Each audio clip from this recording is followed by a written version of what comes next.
کارمندان ساحه تندرستی میگویند پیشگیری از پنجشنبه کرونا بر رعایت قاعده‌های گیگیینی شخصی، استفاده از نقاب‌های محافظتی منتظم با صابون و دیگر واسطه‌ها، شستن دستان، رعایت فاصله، تازه و آزاد نگاه داشتن منزل زیست، محیط اطراف، به ضرورت نبرآمدن به کوچه، جایهای سر آدم، مخصوصاً بازار و فروشگاه‌ها وابستگی کلان دارد. متاسفانه هستند بعضی شهروندان و رهبران علاهیده‌ای که طلبات‌های در بالا ذکر شده را رعایت نمی‌کنند که چنین مناسبت عاقبت خوب ندارد. تا به حال در شهر پنجکент و دهات آن شهروندان به مشاهده می‌رسند که حتی با همراهی کودکان به استفاده از نقاب‌ها آزادانه گشت و گذار می‌کنند. به گیگیینه شخصی اعتبار نمی‌دهند.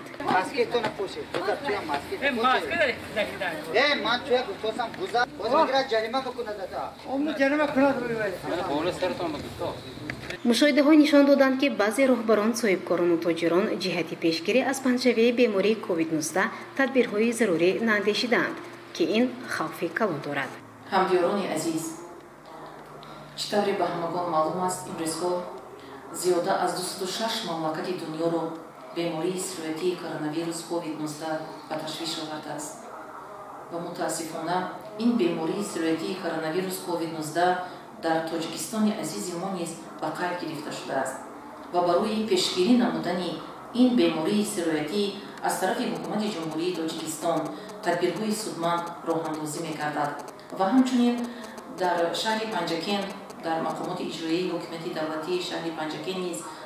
برای پیشگیری نمودن این بیماری تدبیرهای سودمند عملی می‌گردد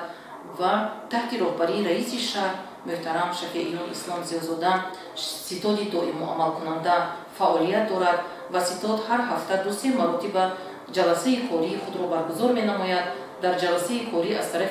رئیس شهر پنجکent محترم شفیعیان اسلام زیازاده که رئیس ستاد دائم و عمل کننده کووید 19 می باشند و مسئولین ساحه برای پیشگیری نمودن این بیماری سرایتی کووید 19 دستور و سفارش‌های مشخص می‌دهند. من از فرصت مناسب استفاده بردم از تمام همدیاران عزیزم احترامانه خواهش میکنم که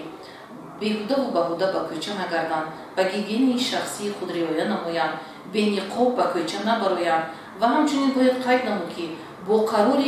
ستاد عمومی جمهوریوی که تحت رهبری سروزیر مملکت برگزار میگردد و قرار به امضا رسیده است، به نقاب به کوچه برآمدن قطعاً ممنوع است. بنابراین مادران و خواهران عزیز